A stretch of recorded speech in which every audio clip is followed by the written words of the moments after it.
Why is it so hard to quit gambling? I think most people realize that gambling institutions have strategies and tactics to keep you hooked.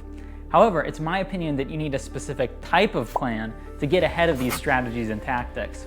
So here's my tips on how to really quit gambling. Now before we go any further, I want to be clear about one thing.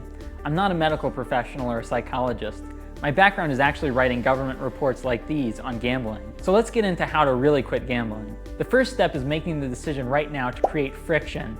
If gambling is easy to access, you're relying entirely on willpower. And willpower is a finite resource.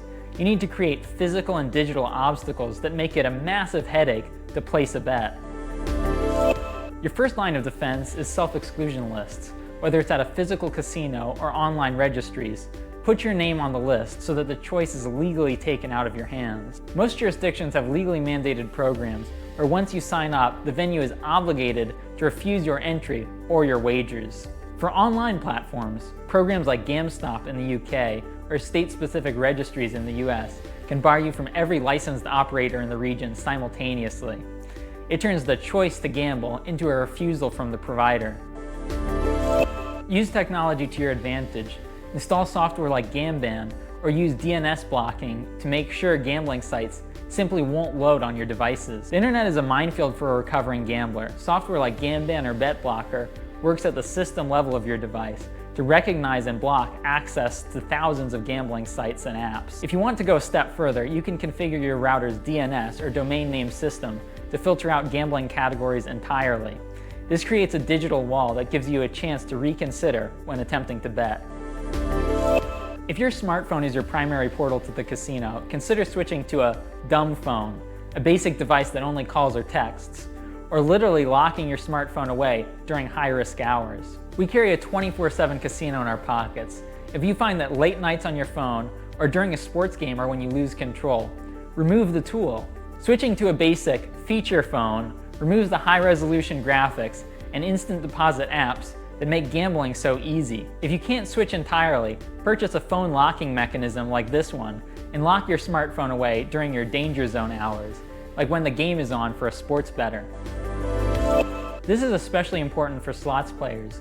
You cannot gamble what you cannot access. Set daily transfer limits on your bank accounts. Use cards that allow you to block gambling, or even give control of your finances to a trusted partner or family member. Unfortunately, many of the controls we discussed earlier aren't as effective for slots players, so this piece is especially important for those bettors.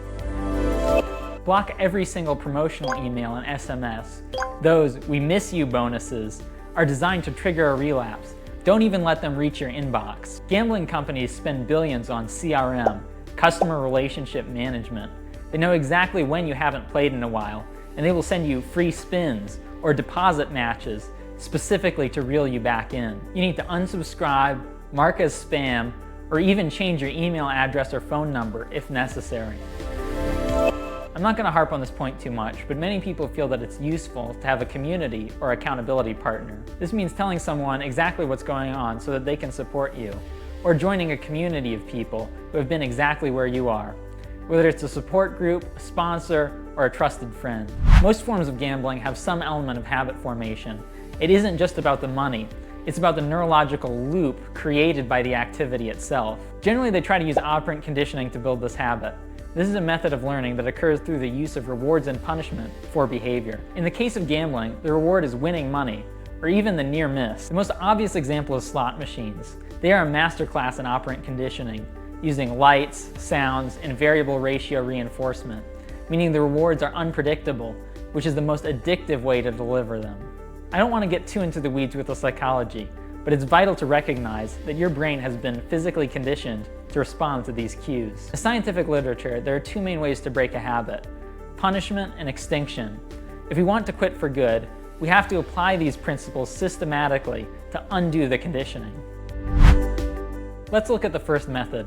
In a punishment protocol, we are pairing an unpleasant stimulus with the behavior we're trying to curb. The goal is to make the cost of gambling, not just the financial cost, but the emotional or social cost, too high for your brain to categorize it as a reward. Direct self-punishment is controversial and has mixed results, but something like making a vow to donate a certain penalty amount to charity after every betting session can work. To make this effective, choose a charity you actually dislike or a cause you don't want to support. This adds a layer of psychological friction. A relapse no longer just means I lost money. It means I actively support something I stand against.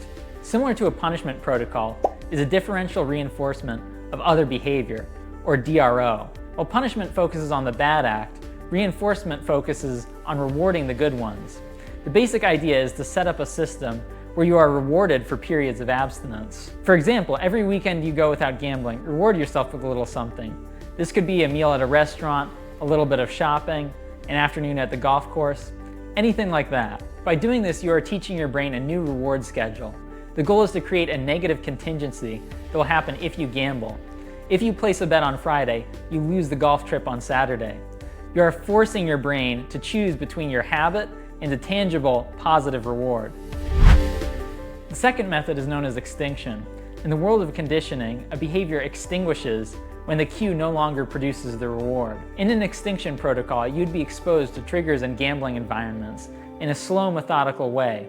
Gradually, over time, those triggers and temptations lose their power. For instance, if seeing a sports score makes you want to bet, you might practice looking at a score in a safe, controlled environment without access to a betting app. You are sitting with the urge until it passes, proving to your nervous system that the trigger no longer leads to the act. However, you have to be careful with this. Extinction is known as context-specific, meaning it might not come back in one context, such as at home, but it could come right back in a different context, such as at a sports bar. Therefore, you have to have all the different methods that we discussed earlier set firmly in place before you attempt an extinction protocol. It's all about building a tolerance to the itch without scratching it. Luckily, there's a reasonably high success rate for quitting gambling if you make the effort and put in the work to really quit. Good luck, and I'll see you next time.